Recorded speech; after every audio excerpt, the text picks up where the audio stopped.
Halo dan selamat datang. Sangat menyenangkan Anda bisa bergabung dan duduk santai bareng kita hari ini. Iya, benar banget. Senang rasanya bisa mulai menelusuri topik kita yang satu ini. Nah, saya mau buka eksplorasi kita hari ini dengan satu cerita yang anekdot pribadi yang cukup lucu dari penulis materi sumber kita, yaitu Scott J. Shapiro. Oh, yang soal ibunya itu ya? Iya, betul.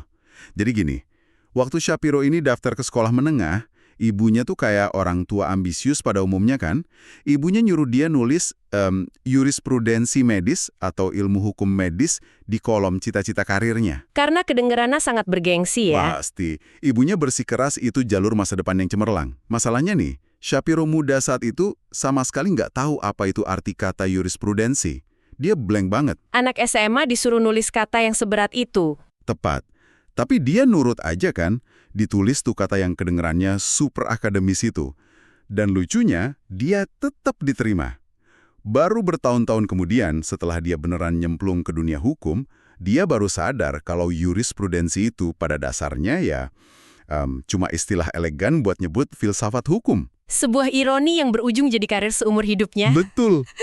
Dan hari ini, lewat penelusuran mendalam kita terhadap bukunya yang berjudul Legality, kita punya sebuah misi.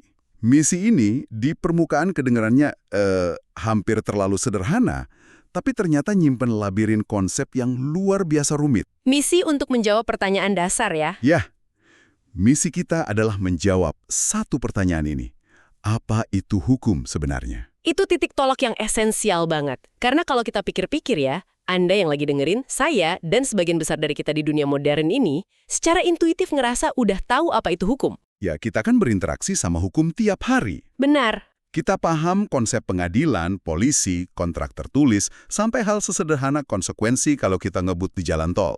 Tapi, begitu kita coba mengisolasi sifat dasarnya, nyari tahu apa sih pondasi tak kasat mata yang nopang seluruh sistem itu, nah, pijakan kita mulai goyah. Oke, mari kita urai ini perlahan. Mungkin Anda di sana nanya-nanya, kenapa sih kita harus peduli sama perdebatan definisi ini? Kenapa ini bukan cuma sekedar mainan kata-kata akademisi di Menara Gading?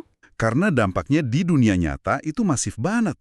Untuk paham ini, kita harus lihat perbedaan yang ditegaskan buku ini antara jurisprudensi normatif dan jurisprudensi analitis. Dua kubu yang sering banget ketukar ya? Sering banget. Jadi gini, waktu publik ribut debat soal hukum di berita atau di media sosial, mereka itu sebenarnya lagi terjebak di jurisprudensi normatif. Mereka nanya soal moral, kayak apakah hukum pajak ini adil? Gitu kan. Betul. Atau apakah undang-undang ini diskriminatif? Apakah sistem ini bermoral? Itu semua pertanyaan tentang bagaimana hukum itu seharusnya bekerja. Kata kuncinya di situ, seharusnya. Terus kalau jurisprudensi analitis bedanya apa? Jurisprudensi analitis itu sama sekali nggak peduli sama moralitas. Cabang ini cuma fokus eksklusif ke struktur metafisik dari hukum itu sendiri. Apa sih entitas dasar yang ngebentuk hukum? Dan kenapa ini penting buat Anda? Coba kita lihat praktek peradilan sehari-hari. Contohnya gimana tuh? Kita ambil contoh spesifik dari teksnya, Amandemen ke-8 dari Konstitusi Amerika Serikat. Di situ dilarang adanya hukuman yang kejam dan tidak biasa. Hukuman yang kejam dan tidak biasa. Itu kan frasanya terbuka banget buat diinterpretasi. Sangat terbuka. Dan dalam kasus berisiko tinggi kayak perdebatan hukuman mati, cara 9 hakim Mahkamah Agung mutusin kasus itu bakal bergantung banget sama pandangan jurisprudensi analitis mereka. Maksudnya, cara mereka memandang asal-usul hukumnya? Tepat. Kalau seorang hakim percaya hukum itu cuma ditentukan dari fakta sosial masa lalu, yaitu makna teks tertulis pas zaman itu dibuat, mereka bakal mutusin berdasarkan apa yang dianggap kejam pada abad ke-18. Yang mana standar abad ke-18 pasti beda banget sama sekarang. Jelas. Tapi kalau hakim lain percaya bahwa hukum itu pada dasarnya selalu terikat sama fakta moral yang terus berkembang, nah putusannya bakal beda 180 derajat. Jadi, cara hakim mandang sifat dasar hukum secara harfiah nentuin apakah seorang terdakwa hidup atau mati di ruang eksekusi. Konsep filosofis ini punya konsekuensi mematikan. Taruhannya beneran nyawa ya. Melihat tingginya taruhan ini, masuk akal banget kenapa kita harus paham fondasinya.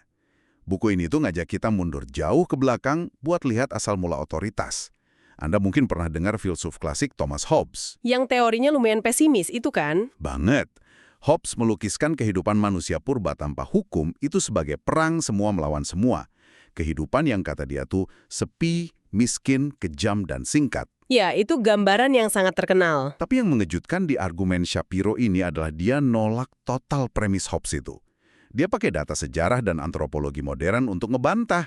Fakta historisnya, selama belasan ribu tahun, manusia itu hidup cukup damai dan kohesif dalam kawanan kecil pemburu pengumpul. Mereka nggak saling bantai tiap hari kayak kata Hobbes. Nggak sama sekali. Mereka punya norma sosial, punya tradisi, punya tabu. Tapi mereka tidak punya hukum formal. Ini bawa kita ke satu realisasi yang bikin merinding menurut saya. Hukum itu ternyata bukan kondisi alamiah manusia. Terus apa dong? Hukum itu penemuan. Sebuah teknologi yang diciptakan buat ngendaliin masyarakat yang makin kompleks. Sama persis posisinya kayak penemuan roda, atau irigasi, atau pertanian. Jika kita hubungkan ini dengan gambaran yang lebih besar, menganggap hukum sebagai sebuah teknologi, penemuan itu memunculkan dilema logika yang jadi jantung dari buku ini. Shapiro ngasih cerita eksperimen pemikiran yang bagus banget soal ini. Cerita soal Lex dan Phil ya? Iya, coba Anda bayangkan, di tahun 10.000 sebelum Masehi, ada sebuah desa. Desa ini dipimpin sama tetua adat namanya Lex. Dan di desa itu ada cowok skeptis, filsuf desa lah kita sebutnya, namanya Phil. Pasti selalu ada satu orang skeptis di tiap kelompok. Betul. Nah, desa ini populasinya makin banyak. Lex sadar kalau cuma ngandelin tradisi dan musyawarah warga, urusannya jadi lambat dan gak efisien. Jadi Lex bikin inovasi teknologi sosial. Dia ngumumin ke warga, mulai sekarang kita pakai sistem aturan tertulis. Pengumuman pertamanya gimana tuh? Lex bilang, kalau saya duduk di bawah pohon palem di tengah desa dan ngasih perintah, itu adalah hukum. Kalian wajib patuh. Dan kalau saya mati, siapapun yang saya tunjuk bakal punya wewenang yang sama. Kedengarannya sih efisien ya. Solusi praktis buat desa yang makin padat. Ya, warga desa pragmatis pasti setuju. Tapi disinilah Phil, si filsuf desa tadi, maju dan ngancurin ide itu pakai apa yang Shapiro sebut sebagai teka-teki kemungkinan atau the possibility puzzle. Apa yang dibilang Phil? Kasihin dirimu sendiri sebagai pembuat hukum. Seseorang cuma bisa bikin aturan hukum kalau dia udah dikasih wewenang sama sebuah aturan hukum sebelumnya. Gak bisa mendelegasikan kekuasaan yang gak kita punya kan? Tepat. Tapi masalahnya, aturan hukum sebelumnya yang ngasih Lex wewenang itu harus dibikin sama pihak yang juga udah punya wewenang dari hukum sebelumnya lagi. Jadi gimana hukum pertama itu bisa tercipta tanpa ada wewenang sebelumnya? Regresi tanpa batas. Mundur terus gak ada ujungnya. Lex nggak bisa ngasih wewenang ke dirinya sendiri, itu namanya muter-muter aja, circular reasoning. Warga desa juga nggak bisa ngasih wewenang itu. Benar, karena warga desa saat itu belum punya aturan hukum yang ngebolehin mereka ngedistribusin kekuasaan hukum ke Lex. Jadi, secara logika murni, hukum pertama di dunia itu mustahil tercipta.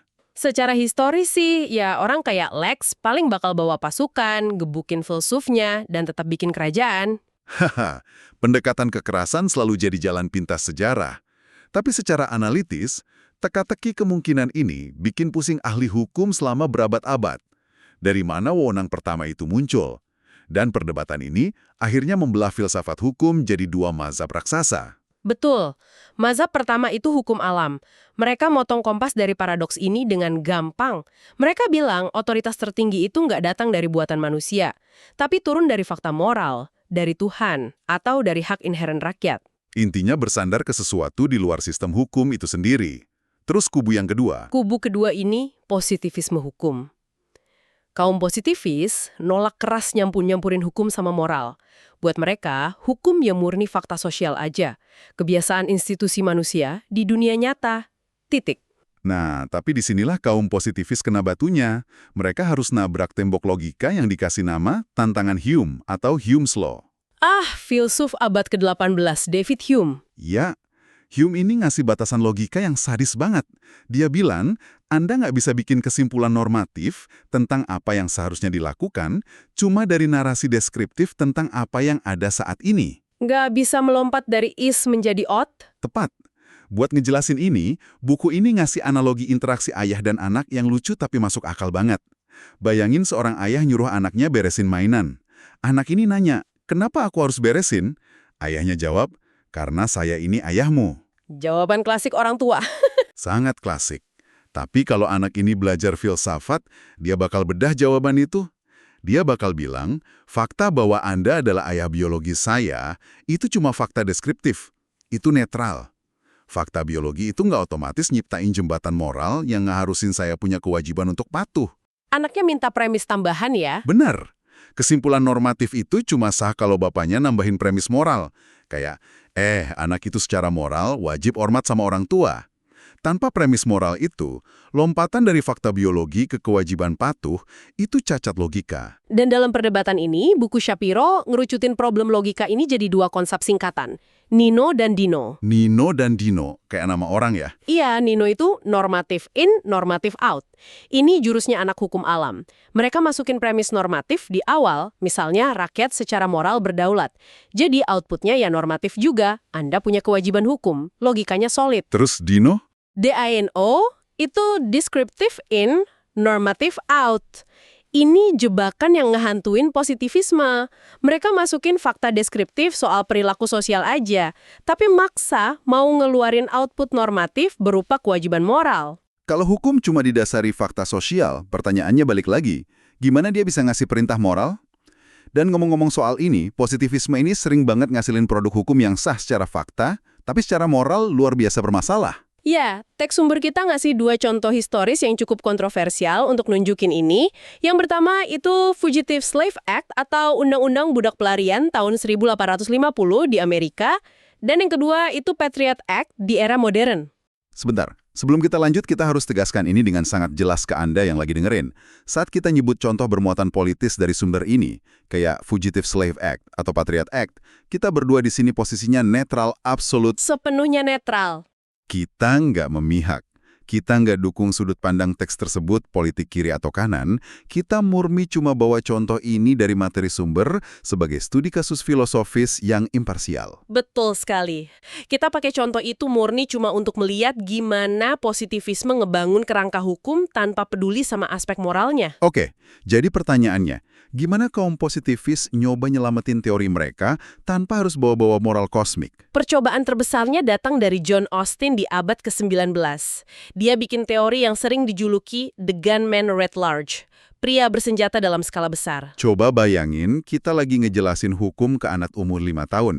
Kita pasti bilang gini, hukum itu adalah aturan, di mana kalau orang dewasa ngelanggar, nanti polisi bakal ngehukum atau masukin mereka ke penjara. Nah, itu dia. Itu sebenarnya inti dari teori John Austin. Dia ngereduksi hukum jadi sesuatu yang mekanis banget. Buat Austin, hukum itu cuma perintah umum dari penguasa yang berdaulat dan didukung sama ancaman sanksi. Ancaman dari si penguasa ini? Iya. Penguasa ini definisinya adalah orang yang selalu dipatuhi secara kebiasaan oleh masyarakat, tapi dia sendiri nggak mematuhi siapapun. Jadi Austin ngehapus elemen moral total.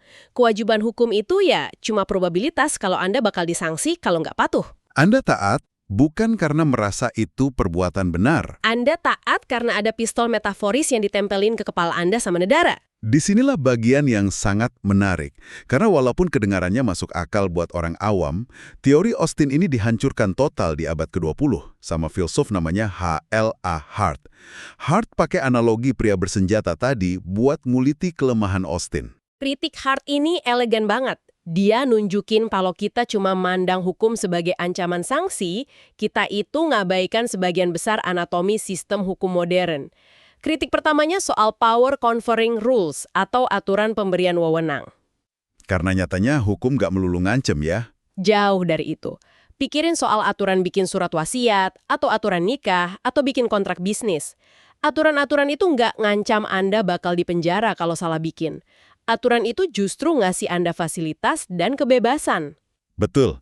Kalau saya bikin draft kontrak kerja tapi saya lupa nggak tanda tangan, polisi nggak akan datang dobrak rumah saya nggak didenda, yang terjadi cuma kontraknya batal demi hukum. Dan batalnya kontrak atau nullity itu bukan hukuman. Ya, itu sekedar tidak diberikannya manfaat hukum karena syarat teknisnya nggak terpenuhi. Jadi teori ancaman sanksi Austin runtuh di sini.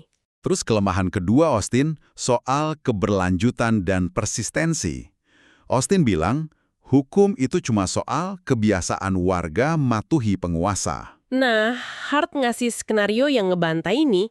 Bayangin Raja Rex pertama udah berkuasa puluhan tahun, terus dia mati. Detik berikutnya, anaknya, Raja Rex kedua, naik takhta. Langsung ngeluarin undang-undang baru? Iya, tapi menurut logika Austin, undang-undang Rex kedua di hari pertamanya itu nggak sah. Kenapa? Karena warga belum punya kebiasaan mematuhi Rex kedua. Kebiasaan kan butuh waktu buat kebentuk. Dan sebaliknya juga ya, kalau hukum cuma soal takut diancam penguasa yang hidup, kenapa undang-undang bikinan Raja Rex pertama yang disahkan 50 tahun lalu tetap mengikat sampai sekarang? Padahal rajanya udah lama mati dan udah nggak bisa ngancem siapa-siapa. Austin nggak bisa ngejelasin kesinambungan ini. Dan yang ketiga, yang paling bikin saya mikir, Austin ngabaikan realitas warga negara yang baik, the good citizen. Austin mikirnya kita semua ini agen kalkulatif yang taat karena takut sakit dihukum. Padahal banyak warga, termasuk hakim, yang taat hukum karena mereka ngerasa aturan itu benar. Mereka punya sudut pandang internal yang menganggap hukum itu standar perilaku yang mengikat. Nah, setelah Hart berhasil meruntuhkan Austin, dia tahu dia harus bikin teori pengganti. Dan teori Hart ini brilian banget. Dia bilang hukum itu perpaduan antara aturan primer dan aturan sekunder. Aturan primer itu ya kewajiban dasar, kayak dilarang membunuh, dilarang mencuri. Tapi kalau masyarakat cuma punya aturan primer doang, lama-lama bakal lumpuh kan? Masyarakat adat tanpa sistem formal bakal kena 3 masalah besar. Ketidakpastian, sifat statis, dan inefisiensi. Makanya Hart mecahin masalah itu pakai 3 aturan sekunder. Penyakit statis diselesain sama aturan perubahan. Inefisiensi diobati pakai aturan adjudikasi yang ngebentuk pengadilan. Dan yang pamungkas? Aturan pengakuan, rule of recognition. Ini primadonanya teori Hart. Aturan pengakuan ini adalah kriteria validitas tertinggi dalam suatu sistem. Contohnya di Amerika Serikat, konstitusi dan presiden pengadilan itu bekerja di bawah aturan pengakuan ini. Para pembuat undang-undang dan hakim itu secara refleksif nunduk pada prosedur konstitusional yang membuktikan adanya aturan master ini. Dan yang sangat mempesona di sini adalah cara Hart pakai aturan pengakuan ini untuk mecahin teka-teki kemungkinan punyanya Phil tadi. Iya, memutus rantai regresi tanpa batas itu. Tepat. Phil kan nanya, dari mana wewanan pertama datang? Jawaban Hart, aturan pengakuan itu tidak diciptakan oleh otoritas hukum manapun. Aturan ini lahir murni dari praktek sosial para pejabat hukum. Praktek di mana mereka secara kolektif nerima aturan itu dari sudut pandang internal. Mereka sepakat nerima itu sebagai standar. Selesai sudah paradoksnya. Waktu baca sampai sini saya ngerasa, oh ini dia jawabannya, sempurna. Tapi kemudian, Shapiro, sang penulis, ngejatuhin bom kejutan yang luar biasa. Hancur lagi semuanya. Benar-benar dijungkir balikan. Shapiro bilang, Hart itu ngelakuin kesalahan kategori atau category mistake. Ini kritik yang tajam. Kesalahan kategori itu maksudnya Hart kecampur-campur antara 2 entitas metafisik yang beda alam. Aturan dan praktik sosial itu beda spesies. Gimana tuh bedanya? Aturan itu objek abstrak, kayak angka 7. Sedangkan praktek itu peristiwa konkret fisik, kayak 7 buah apel di atas meja. Anda nggak bisa bilang bahwa rentetan tindakan fisik secara magis berubah jadi konsep kewajiban abstrak. Buku ini ngasih contoh yang bikin gampang paham. Contoh dari bisbol. Di dunia bisbol profesional, ada praktek sosial yang sangat ketat. Kalau pemukul lawan kelihatan mau mukul pelan atau bunt, penjaga base ketiga pasti selalu maju. Itu udah jadi insting mereka. Betul. Kalau si penjaga base ketiga ini nggak maju, dia bakal diamuk pelatihnya, dikritik habis-habisan. Dari sudut pandang internal mereka ngerasa wajib maju. Itu praktik sosial yang seragam. Tapi, apakah praktik itu adalah sebuah aturan bisbol? Kalau Anda buka buku peraturan resmi bisbol, nggak ada satupun pasal yang mewajibkan itu. Itu cuma kebiasaan kolektif. Sama kayak contoh lain di buku. Kaum profesional modern di kota-kota besar punya kebiasaan ngeritik orang yang merokok, walaupun orangnya ngerokok sendirian di tempat sepi. Ada sanksi sosialnya ya? Ya, mereka punya pandangan internal bahwa ngerokok itu buruk. Praktiknya konsisten. Tapi apakah kebiasaan sosial itu otomatis ngelahirin aturan hukum yang melarang merokok sendirian? Jelas enggak. Jadi kesimpulan kritisnya, hanya karena pejabat hukum di pengadilan punya praktik yang seragam, misalnya mereka semua mengamini konstitusi sebagai rujukan utama, itu nggak serta-merta melahirkan sebuah aturan dasar yang punya otoritas hukum. Ada yang nyoba ngebela Hart nggak sih di sini? Tentu ada. Pembela Hart nyoba pakai argumen konvensi koordinasi. Mereka bilang, pejabat ini ngikutin aturan yang sama murni biar nggak chaos aja. Sama kayak orang sepakat nyetir di jalur kiri atau kanan jalan raya, biar nggak tabrakan. Tapi argumen itu gagal juga kan? Gagal total. Karena konvensi koordinasi asumsinya orang patuh, karena orang lain juga patuh. Tapi gimana dengan pejabat birokrat yang kerja cuma demi gaji bulanan? Dia nggak peduli sama koordinasi. Atau yang lebih ekstrim lagi, hakim yang fundamentalis. Hakim yang percaya penuh sama teks asli konstitusi. Dia ngikutin konstitusi bukan karena teman-teman hakim yang lakuin itu. Dia ngikutin karena dia percaya itu kebenaran absolut. Betul. Kalau besok semua hakim tiba-tiba buang konstitusi, si hakim fundamentalis ini bakal tetap berpegang teguh sama teks itu. Artinya, fondasi sosiologis soal kesepakatan praktik yang dibangun Hurt itu bolong. Wah, tarik napas panjang dulu nih. Perjalanan pemikiran yang luar biasa padat. Jadi apa arti semua ini buat Anda yang udah dengerin dari tadi? Kita udah ngelewatin sejarah yang lumayan panjang ya. Benar. Kita mulai dari manusia prasejarah yang nemuin hukum sebagai teknologi. Kita ngelihat rontoknya teori ancaman pria bersenjata Austin, terus kita sempat terpesona sama solusi aturan pengakuannya Hart, tapi ujung-ujungnya kita sadar kalau fondasi sistem hukum kita saat ini ternyata punya celah logika metafisik yang belum terpecahkan. Dan perdebatan abstrak ini konsekuensi praktisnya luar biasa loh. Tiap kali Anda tanda tangan kontrak kerja atau tiap hakim nentuin nasib hak asasi seseorang, mereka semua itu lagi bersandar ke sebuah asumsi tentang apa itu hukum yang pondasi filosofisnya masih jadi medan tempur para ahli. Ya, dan sebagai penutup obrolan kita hari ini, saya mau ngasih satu pemikiran provokatif yang bisa Anda renungkan setelah ini. Sesuatu buat dibawa pulang ya. Tepat. Coba pikirkan ini. Jika fondasi dari seluruh hukum kita, aturan yang secara harfiah menentukan hidup, mati, dan kebebasan kita tiap hari, ternyata nggak bisa dijelaskan murni lewat kebiasaan sosial, dan juga nggak bisa bersandar ke kebenaran moral tanpa terjebak paradoks tanpa ujung. Lalu apa sisanya? Apakah itu berarti seluruh sistem peradilan dan tatanan masyarakat kita pada dasarnya cuma berdiri di atas sebuah ilusi besar yang kita sepakati bersama secara diam-diam? Coba pikirkan hal itu lain kali saat Anda melihat seorang hakim mengetukkan palunya. Itu pertanyaan yang bikin merinding, tapi sangat layak untuk direnungkan. Sekali lagi, terima kasih banyak untuk Anda yang sudah ikut mikir bareng kami hari ini. Waktu dan rasa ingin tahu Anda sangat kami hargai. Sampai jumpa di penelusuran mendalam kita berikutnya. Teruslah bertanya dan selamat merenung.